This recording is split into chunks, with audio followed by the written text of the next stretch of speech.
British advanced pain clinic నొప్పి మాయం surgery దూరం ఫర్ అపాయింట్మెంట్స్ 9155515563.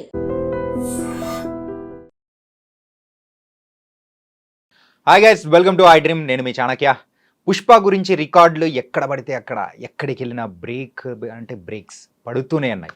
మొన్న పాట్నాలో ఎలాంటి బ్రేక్ చూసాము కదా. మరి ఎంతోమంది ప్రేక్షకులు వచ్చారు. అలాగే చెన్నైకి వెళ్ళిన తర్వాత కూడా ప్రేక్షకులు తండోపతండాలుగా వచ్చారు. కానీ చెన్నైలో జరిగిన ఈవెంట్లో మాత్రం ఒక కాంట్రవర్సీ లేవనెత్తింది. అది ఎవరో కాదు, మరి మ్యూజిక్ సెన్సేషన్, మ్యూజిక్ డైరెక్టర్ అయిన డిఎస్పి.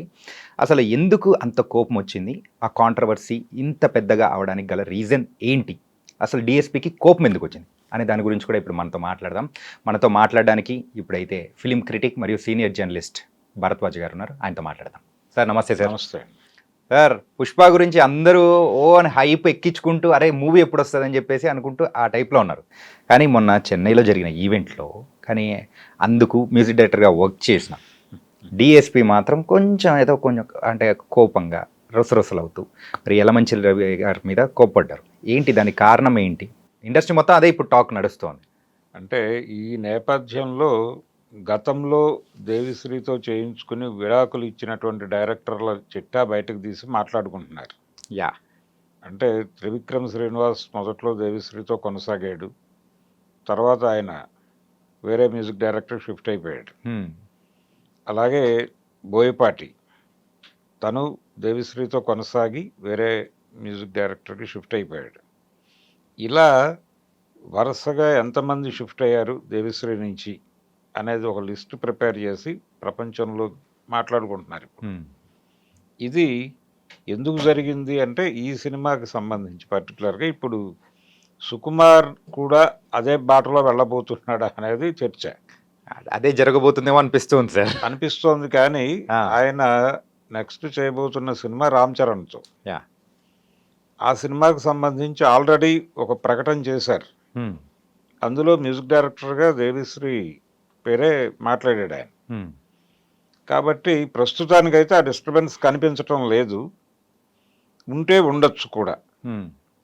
అంటే ఆయన పుష్ప వేదిక చెన్నైలో మాట్లాడిన సందర్భంలో నాకు కొంచెం టైం ఇచ్చుంటే నేనే చేసేవాడిని అన్నాడు. కానీ వీళ్ళ ప్రెజర్లో వీళ్ళు ఉన్నారు ప్రొడ్యూసర్లు. ఇప్పటికీ ఆ సినిమా చిత్రిక నడుస్తోంది, ఇప్పటికీ దాన్ని చెక్కుతున్నారు. ఇంకా పూర్తిగా పనులు కాకపోవడం వల్లనే సుకుమార్ ప్రీ రిలీజ్ ఈవెంట్లో ఎక్కడ కనిపించడం లేదు. అంటే ప్రింట్ రెడీ చేయటం మాత్రమే కాదు, దాన్ని ఎన్ని భాషల్లో రిలీజ్ చేస్తున్నారు, అన్ని భాషల్లోనూ అన్ని పనులు కంప్లీట్ అవ్వాలి. కంప్లీట్ అయ్యి 5వ తారీఖు తెర మీద బొమ్మ పడాలి. ఈ పనిలో ఉన్నారు ఆయన. అయితే ఇది ఇలా 3 ఏళ్ళు నడిచింది సినిమా. 3 years నడకలో హీరో గారు పూర్తిగా ఆ ప్రాజెక్టుకే అంకితమై ఉన్నట్టు, డైరెక్టర్ గారు ఆ ప్రాజెక్టుకే అంకితమై ఉన్నట్టు. కానీ కొంతమంది బయట కమిట్మెంట్స్ ఉంటాయి. అలా దేవిశ్రీ కూడా ఒక కమిట్మెంట్ ఉంది, కంగువ. అది కూడా చిన్న ప్రాజెక్ట్ ఏం కాదు. అది కూడా సూర్య తన్ని తాను పాన్ ఇండియా మార్కెట్లోకి ప్రవేశపెట్టుకోవడం కోసం చేసిన వెంచరే. దానికి ఎక్కువ టైమే కేటాయించాల్సిన అవసరం ఉండొచ్చు, తనకి వచ్చి ఉండొచ్చు. ఆ పని ఈ పని ఇవి రెండు ప్యారలల్గానే నడిచినాయి. పుష్ప 2 అలాగే కంగువ. దీంతో పాటు తను కొన్ని స్టేజ్ షోస్ కమిట్ అయి ఉన్నాడు. ఈ హడావిడిలో అంటే ఇతనికి ఉన్నటువంటి ఇతరేతర పనులలో ఈ పని అవుతుందా అవదా, రిలీజ్ డేట్ దగ్గరకు వచ్చేస్తుంది అనేటువంటి ఆందోళనతో వాళ్ళు 3 మ్యూజిక్ డైరెక్టర్లను ప్రవేశపెట్టారు. ఒక మ్యూజిక్ డైరెక్టర్ అయితే బహిరంగ వేదిక మీద నేను పనిచేసిన మాట వాస్తవమే అని కమిట్ అయ్యాడు ఆయన. డాకు మహారాజ్ మ్యూజిక్ డైరెక్టర్ అయిన తమన్ను ఆ డాస్ మీద చెప్పాడు, నేను పని చేశాను, చాలా పని ఉంది అక్కడ, ఒక భాగం అయితే నాకు ఇచ్చిన పార్ట్ నేను కంప్లీట్ చేసి వచ్చేసానని చెప్పాడు ఆయన. ఆ మిగిలిన భాగాన్ని ఇంకొక 2 మ్యూజిక్ డైరెక్టర్లు కంప్లీట్ చేశారనేది ప్రపంచానికి తెలిసిన విషయం. ఇది పరిస్థితి. సో కొన్ని పెద్ద ప్రాజెక్టులకి ఎక్కువ మంది పనిచేయాల్సి ఉంటుంది. అయితే పాటలన్నీ ఇతనే చేశాడు, బ్యాక్గ్రౌండ్ స్కోర్కి సంబంధించి మాత్రమే. అలాగే బీజిఎం గురించి మాట్లాడుతున్నారు, కానీ ఏ సినిమాలోనైనా బీజిఎం ఒకటే ఉంటుంది. బ్యాక్గ్రౌండ్ స్కోర్ వేరు, బీజిఎం వేరు, రెండింటిని కలిపి మాట్లాడుతున్నారు. సో ఈయన చేసిందే ఉంటుంది, దేవిశ్రీ డిజైన్ చేసిందే. అయితే ఇక్కడ వినిపిస్తున్నది ఏంటంటే కంగువాకు సంబంధించి ఆయన చేసినటువంటి బీజిఎం ఎఫెక్టివ్గా లేదు అని. అందుకని తమన్తో అది కూడా చేయించుంటారు, అందుకని కొంచెం ఎక్కువ హర్ట్ అయ్యాడు ఇతను దేవిశ్రీ అనేది వినిపిస్తున్న మాట. ఇంకోటి ఏంటంటే బయట వినిపిస్తున్నది కూడా అంటే పుష్ప 1కి అయితే సో మొత్తం తనే చేసి మరి మంచి క్రెడిట్ అనేది కూడా హిట్ వచ్చింది, దానికి తగ్గట్టు మ్యూజిక్ డైరెక్టర్గా తనకు కూడా మంచి పేరు వచ్చింది. మరి ఆ మూవీ కూడా నేషనల్ లెవెల్లో ఒక పెద్ద హిట్ అయిపోయింది. 2 అంతకు మించిన హైప్ అనేది వచ్చింది. ఇప్పుడు ఇంతమందిని మ్యూజిక్ డైరెక్టర్ని ప్రవేశపెట్టడంతో సో ఆ క్రెడిట్ తనకు కాకుండా మిగతా వాళ్ళతో పంచుకోవాల్సి వస్తుందనే భయంతో కూడా అని ఉండొచ్చు. బాధతో కూడా మాట్లాడాడు ఆయన. అంటే నాకు కొంచెం టైం ఇచ్చుంటే అనేది, అది అన్ని సందర్భాల్లోనూ కుదరకపోవచ్చు. అంటే ఇలాంటి ప్రాజెక్టుల విషయంలో తను కూడా ఇతర పనులు మానుకుని అక్కడ ఉండాల్సిన పరిస్థితి వస్తుంది. అందుకని తను నిలబడలేని పరిస్థితి ఉంది అనేది ఆయన నిర్మాతలు తన మీద చాలా కంప్లైంట్స్ ఉన్నాయి వాళ్ళకి అని అన్నాడు. అక్కడ ప్రేమ ఉంది, కంప్లైంట్స్ ఉన్నాయి, కంప్లైంట్స్ ప్రేమను డామినేట్ చేసినటువంటి ఒక సందర్భం నేను చూశాను అన్నాడు ఆయన. ఎందుకు కంప్లైంట్స్ అంటే వీళ్ళకి కావలసిన టైంలో ఆయన ఇంకో పనిలో ఉండటం, ఓకే, వీళ్ళు అనుకున్న షెడ్యూల్లో ఆయన టైం కేటాయించలేకపోవటం జరిగింది. అక్కడ జరగటం వలన వాళ్ళు భయపడ్డారు. కానీ మీరు భయపడాల్సిన అవసరం లేకుండా నేను ఆ పక్క షెడ్యూల్లో అయినా కానీ వచ్చి చేసుండేవాడిని, నా మీద పూర్తి భరోసాతో మీరు లేకపోవడం వలన నేను చేయలేని పరిస్థితి ఏర్పడింది అనేది ఆయన కంప్లైంట్. వీళ్ళ కంప్లైంట్ ఏంటంటే ఈయన కోసమే కూర్చుంటే రిలీజ్ డేట్ అనౌన్స్ చేసున్నారు వాళ్ళు. ఇప్పటికే ఆగస్టు 15 రిలీజ్ అవ్వాల్సిన సినిమా డిసెంబర్కి వచ్చింది. డిసెంబర్ 6 అనుకున్నారు, 5కి ప్రీపోన్ చేశారు. ఈ ప్రీపోన్ చేయటం కూడా వ్యూహాత్మకమే. అంటే సినిమా రిలీజ్ ఉంటుందా లేదా అన్న టైప్లో బయట రకరకాల రూమర్స్ ప్రచారం అయినాయి. ఒకసారి అంత పెద్ద మూవీ పోస్ట్పోన్ అయిపోవడంతో ఇంకోసారి కూడా మూవీ షూటింగ్ కంప్లీట్ కాలేదు, ఇంకా సాంగ్స్ ఏం రిలీజ్ అవ్వట్లేదు, ఏంటంటే పబ్లిసిటీ కూడా ఏం ఎక్కువ చేయట్లేదు అని చెప్పి ఒక నెల క్రితం వరకు ఉన్నప్పుడు అరే ఈసారి కూడా లేదురా బాయ్ అది పోతుంది, సంక్రాంతికి పోతుందా తర్వాత పోతుందా అనుకుంటున్నారు. నెక్స్ట్ ఇయర్ రిలీజ్ ఇప్పుడు లేదు అనే వాతావరణంలో చర్చలు జరిగినాయి. కాబట్టి వాళ్ళు దీని మీద సీరియస్గా ఉన్నారు, సినిమా రిలీజ్ చేసేయాలి అని. అందుకని సుకుమార్ ఆ పనిలో ఉన్నాడు. ఆ పనిలో ఉండగా ఈ బ్యాక్గ్రౌండ్ స్కోర్కు సంబంధించిన డిస్టర్బెన్స్ ఎప్పుడైతే ఈయన వేదిక మీద అలా మాట్లాడాడు, ఏదో జరిగింది వీళ్ళ మధ్య, చిన్న ఘర్షణ ఉంది, ఒక చిన్న కమ్యూనికేషన్ గ్యాప్ ఉంది అనేది అందరికీ తెలిసిన విషయమే. దాన్ని ఎప్పుడైతే ఈయన బహిరంగంగా డాష్ మీద పంచుకున్నాడో జనాలతో, ఇలా పంచుకోవాల్సిన అవసరం ఉందా ఇది అనేది బయట వినిపిస్తున్నటువంటి మాట. ఇది కొత్త ఏం కాదు ఆయనకి. గతంలో కూడా ఒకసారి బోయపాటి నేను చాలా అంటే తను లాక్కొచ్చి పని చేయించుకున్న టోన్లో మాట్లాడాడు ఆయన బోయపాటి. అట్లా ఏం లేదు, నేను ఏ సినిమా చేసినా అలాగే చేస్తాను, నేనే కూర్చున్నాను, నేనే వచ్చాను, నేను వస్తాను, రాను అనేది కరెక్ట్ మాట కాదు అని చెప్పి స్టేజ్ మీదే ఆయన చెప్పిన స్టేట్మెంట్ని కాంట్రడక్ట్ చేస్తూ ఈయన మాట్లాడాడు. ఇద్దరు ఉన్నారు డాన్స్ మీద, ఓకే, లెజెండ్ సినిమాకి. ఆ తర్వాత ఆయన దేవిశ్రీ నుంచి పక్కకి జరిగాడు. ఇలా ప్రతి సందర్భంలోనూ అత్తారింటికి దారేది తర్వాత త్రివిక్రమ్ దారి మార్చాడు. ఇలా ప్రతి డైరెక్టరు, ఈయనతో ట్రావెల్ అయిన ప్రతి డైరెక్టరు దారి మారుస్తున్నాడు. మార్చడానికి ముందు ఒక డిస్టర్బెన్స్ జరుగుతోంది. ఇప్పుడు ఈ సినిమాకి డిస్టర్బెన్స్ జరిగింది, ఇప్పుడు సుకుమార్ కూడా వెళ్ళిపోతే దేవిశ్రీ పరిస్థితి ఏంటి అనేది. రెండోది, కంగువా సినిమా ప్రాపర్ రిజల్ట్ రాలా, అది ఈయనకి ఏ రకంగానూ హెల్ప్ అవ్వలేదు, ఇక్కడ ఇబ్బంది పెట్టింది తప్ప.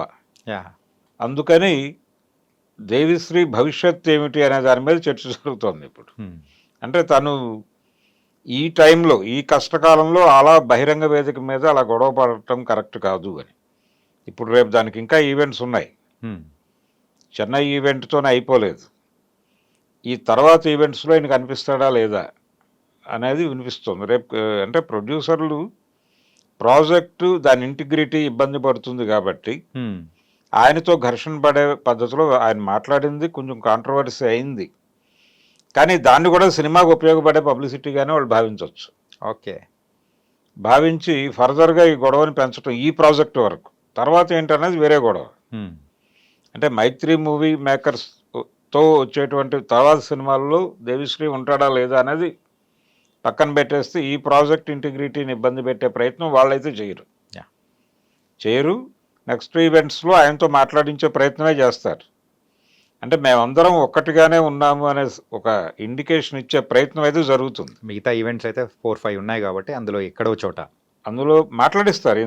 ఓకే, మాట్లాడిస్తారు. ఆల్రెడీ పాటలన్నీ ఆయన చేసినవే. అంటే ఈ ప్రభావం వలన ఇప్పుడు ఆ పాట మీద కూడా ఒక డివైడ్ టాక్ మొదలైంది. ఐటమ్ సాంగ్ సుకుమారు అనగానే న్యాచురల్గా ఒక హైప్ వస్తుంది. అంటే దాని మీద చాలా ఎక్స్పెక్టేషన్స్ ఉంటాయి జనాలకి. అంటే అమలాపురం నుంచి మొదలైంది ఇది. అక్కడి నుంచి దేవిశ్రీ ఉన్నాడు. సో వీళ్ళ కాంబినేషన్లో వస్తున్నటువంటి ఐటమ్ సాంగ్ అనగానే ఒక హై లెవెల్ ఎక్స్పెక్టేషన్. దాన్ని ఈ పాట రీచ్ చేయలేకపోయింది అనేది ఒక మిక్స్డ్ టాక్ అనేది వచ్చింది. కానీ ఇది పూర్తి వాతావరణంలో పాట చూడలేదు ఎవరు. జస్ట్ పాట రిలీజ్ అయింది అంతవరకే. కానీ 2-3 సార్లు వింటే ఇది బాగానే ఉంది. ఈ పాట మరీ అంత పక్కన పెట్టేదగ్గ పద్ధతిలో అయితే లేదు. అందుకని సుకుమార్తో ఇతని ప్రయాణం ఇంకొక సినిమా వరకు కొనసాగే అవకాశం ఉందని నేను అనుకుంటున్నాను. అంటే ఆయన ఆల్రెడీ కమిట్మెంట్ ఇచ్చున్నాడు, రామ్ చరణ్ సినిమాకి అనౌన్స్ చేసున్నాడు. ఈ టైంలో ఈ డిస్టర్బెన్స్ తన సినిమా మీద లేకపోతే తన ప్రాజెక్టు మీద ఉండకపోవచ్చు. గతంలో లాగా ఏ ఈవెంట్లో గొడవ పడితే ఆ తర్వాత ఆ డైరెక్టర్తో ఆయన ట్రావెల్ లేకపోవటం అనే దాని ప్రకారం ఒక లెక్క వేసేస్తున్నారు. సుకుమార్తో కూడా ఫుల్ స్టాప్ అయిపోయింది అని. ఈ ఫుల్ స్టాప్ పడకపోవచ్చు అనేది నా అంచనా. అంటే వాళ్ళ మధ్య ఆ స్నేహం కొనసాగుతుంది అని. అల్లు అర్జున్ కూడా నిజానికి తను వాంటెడ్గా తమన్ని తీసుకొచ్చాడని, తమన్ని తీసుకురావడం వెనకాల అల్లు అర్జున్ని ప్రేరేపించిన వాడు త్రివిక్రమ్ శ్రీనివాస్ అనే కథ కూడా నడిచింది. దానిలో కూడా వాస్తవం లేదు అని చెన్నై ఈవెంట్లోనే చెప్పుకున్నారు వీళ్ళు. ఇలా ఒక్కొక్క పుకారుని పక్క గెంటి ఇంటిగ్రిటీ కాపాడుకునే ప్రయత్నం చేస్తున్నారు. ఈ ప్రయత్నం ఇలా కొనసాగుతుంది.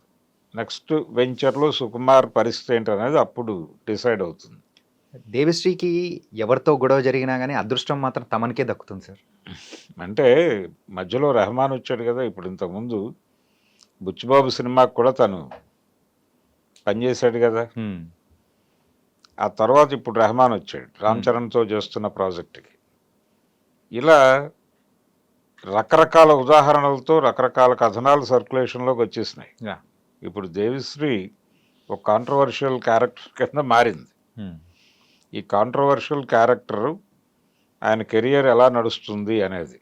రెండోది పాన్ ఇండియా ప్రాజెక్టులే ఉన్నాయి ఇప్పుడు. ఈ పాన్ ఇండియా ప్రాజెక్టులు నిజానికి తమన్ కూడా ఎక్కడా దేవిశ్రీ పేరు మాట్లాడటమో లేకపోతే ఇబ్బందికరమైనటువంటి ప్రకటన చేయటమో చేయలేదు. చాలా గౌరవప్రదంగానే మాట్లాడాడు. తను కూడా చెప్పింది ఇదే, పాన్ ఇండియా ప్రాజెక్టు చాలా భారీ సినిమా ఇది, దీనికి 2-3 పనిచేయటం అనేది పెద్ద వింతైన విచిత్రమైన విషయం కాదు, అంతకు మించి దీన్ని కాంట్రవర్షియల్గా చూడకండి అని చెప్పాడు తను. ఏది డాకు మహారాజ్ ఈవెంట్లోనే.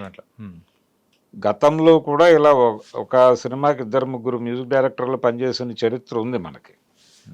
అంటే పాటలు ఒకళ్ళు చేస్తే బ్యాక్గ్రౌండ్ స్కోర్ ఒకళ్ళు చేసిన సందర్భాలు, కొన్ని సందర్భాల్లో పాటలు చేసినవి కూడా ఉన్నాయి. ఇందిరా సినిమాలో ఆర్పి పట్నాయక్ ఒక పాట చేశాడు. ఓకే. అంటే ఆ టైంలో మణిశర్మ అందుబాటులో లేడు. ఒక పాట పెట్టాలి అని డైరెక్టర్ గారు అనుకున్నాడు. అక్కడ అనుకున్నప్పుడు మ్యూజిక్ డైరెక్టర్ లేడు అనగానే ఆ టైంలో కొంచెం ఎక్కువ హడావిడి చేస్తున్నాడు ఈయన ఆర్పి. అందుకని వెంటనే ఆర్పితో ఒక పాట చేయించుకున్నారు. కులశేఖరే రాశాడు ఆ పాట. ఓకే. అది అలాంటి సందర్భాలు చాలా కనిపిస్తాయి సినిమా ఇండస్ట్రీలో. అలాగే చాలా పెద్ద ప్రాజెక్ట్, ఇప్పుడు అల్లూరి సీతారామరాజు లాంటి ప్రాజెక్టుకి సత్యం గారు పనిచేశాడు. ఆదినారాయణరావు గారి ప్రాజెక్ట్ అది. ఇలాగే భక్త కన్నప్ప సినిమాకి కూడా ఆదినారాయణరావు గారికి హెల్ప్ చేశాడు ఈయన వెళ్ళి. హెల్ప్ చేయటం కేవలం ఆర్ఆర్ వరకే కాదు, ఒక 2-3 పాటలు కూడా ఈయన చేసి పెట్టాడు ఆయనకి. ఓకే. ఇలాంటి అలాగే ఇళయరాజా గారి సినిమాల్లో కూడా కనిపిస్తారు. వేరే అంటే ఎల్ వైద్యనాథన్ పేరు వైద్యనాథన్ గారు. ఇలా చాలామంది మ్యూజిక్ డైరెక్టర్లు పెద్ద ప్రాజెక్ట్ అనుకున్నప్పుడు వేరే మ్యూజిక్ డైరెక్టర్తో కలవటం నడుస్తుంది. కానీ ఇక్కడ గొడవ ఏంటంటే తను కాదు చూస్ చేసుకుంది, ప్రొడ్యూసర్లు చూస్ చేసుకున్నారు. అది గొడవ. ఓకే. మాయాబజార్ సినిమా అప్పుడు రాజేశ్వరరావు గారు ఆ సినిమాకి మ్యూజిక్ డైరెక్టరు, ఆయనతో చిన్న విభేదం డైరెక్టర్కి వచ్చింది. వెంటనే ఆయన షట్ డౌన్ చేసి వెళ్ళిపోయాడు ప్రాజెక్ట్ నుంచి. వెళ్ళిపోయిన తర్వాత ఘంటసాలను తీసుకున్నారు. అంటే రాజేశ్వరరావు గారు దాదాపు 7-8 సినిమాలు అలా వదిలేశాడు. చిన్న మాట పట్టింపు, ఏదైనా చిన్న మాట పట్టింపు వస్తే ఆయన ప్రాజెక్ట్ వదిలేసేవాడు. నమ్మిన బంటు కూడా ఆయన చేయాల్సిన సినిమా ఆయన సగం చేశాడు, చేసి వదిలేసి వెళ్ళిపోయాడు. దానవేరు సూరకర్ణ కూడా ఆయనే. అంటే ఆ మొదటి పాట ఏ తల్లి నిన్ను కన్నదో అనేది రాజేశ్వరరావు గారు చేశాడు. ఆ తర్వాత వదిలేసి వెళ్ళిపోయాడు. సీతారామ కళ్యాణం కూడా ఆయన అలా వదిలేసి వెళ్ళిపోయాడు. అంటే ప్రొడ్యూసర్గా ఉన్నటువంటి త్రివిక్రమరావు గారు ఏదో అడ్వైజ్ చేసే ప్రయత్నం చేశాడట. చేస్తే ఆ మర్నాడు ఆయన మ్యూజిక్ సిట్టింగ్కి రాకపోతే ఎన్టీఆర్ ఫోన్ చేశాడు ఆయన ల్యాండ్ లైన్కి. చేస్తే మీ తమ్ముడు గారు పెద్ద సంగీత విద్వాంసుడు అండి, ఆయనతో మ్యూజిక్ చేయించుకోండి అని పెట్టేశాడు ఫోన్. ఆ తర్వాత ఆయన పెండ్యాల నాగేశ్వరరావు పెట్టుకుని చేయించుకున్నాడు. ఆ సినిమాకేమో గాలి పెంచల నరసింహారావు గారితో చేయించుకున్నాడు సీతారామ కళ్యాణానికి. దానవేరు సూరకర్ణకి పెండ్యాల గారితో కంప్లీట్ చేయించుకున్నాడు. ఇలా కొన్ని సందర్భాల్లో మ్యూజిక్ డైరెక్టర్తో వచ్చినటువంటి ఇబ్బంది వలన వేరే సంగీత దర్శకుడిని పెట్టుకుని ప్రాజెక్టులు ముందుకు తీసుకెళ్ళిన చరిత్ర ఉంది మనకి. అయితే ఇక్కడ అలాంటి పరిస్థితే కనిపించింది దాదాపుగా. ఓకే. అంటే దేవిశ్రీ ప్రసాద్ మరో ఎస్ రాజేశ్వరరావు కాబోతున్నాడా ఇండస్ట్రీలో అనేది చూడాలి. ఓకే. ఇందాక కిసిక్ సాంగ్ గురించి మాట్లాడారు కదా, అయిందంటే ఒక డివైడ్ టాక్ వచ్చిందని. ఈ కాంట్రవర్సీ వల్ల దానికి రావాల్సినంత హైప్ రాకుండా ఆగిపోయిందని అనుకోవచ్చా? అంటే దీని ప్రభావం కూడా ఉంది దాని మీద. అంటే జనాలు ఇంకొంచెం ఓవర్ క్రిటికల్గా వెళ్ళారు. ఆ ఓవర్ క్రిటికల్గా వెళ్ళటం వలన అది ఏదో ఉంది పాట అనే అభిప్రాయంగా బయటకు వచ్చింది. ఇది లేకపోతే అది మామూలుగానే వెళ్ళిపోయి ఉండేది. అంటే ఇప్పుడు 2-3 సార్లు వింటే బాగానే ఉంది అనే అభిప్రాయంతో కొంతమంది ఉన్నారు. అది టోటల్గా పుష్ప 2 బ్యాక్డ్రాప్లో దేవిశ్రీ ప్రసాద్ మరో ఎస్ రాజేశ్వరరావు కాబోతున్నాడు అనేది చూడాలి. Nice sir. మరి ఇండస్ట్రీలో ప్రెసెంట్ జరుగుతున్న కాంట్రవర్సీకి అండ్ మీ యొక్క విశ్లేషణ అనేది కూడా చాలా చక్కగా ఇచ్చారు. Thank you so much. Thank you. DSP controversy అసలు దేనివల్ల వచ్చింది, అసలు ఏం జరుగుతుంది ఏంటి, మరి పుష్ప రిలీజ్కి ముందు మళ్ళీ డిఎస్పి మిగతా ఈవెంట్స్లో కనిపిస్తాడా లేదా అనేది కూడా మనం వేచి చూద్దాం. సో మరో ఇంటర్వ్యూతో మళ్ళీ కలుద్దాం. అంతవరకు take care. This is your Chanakya.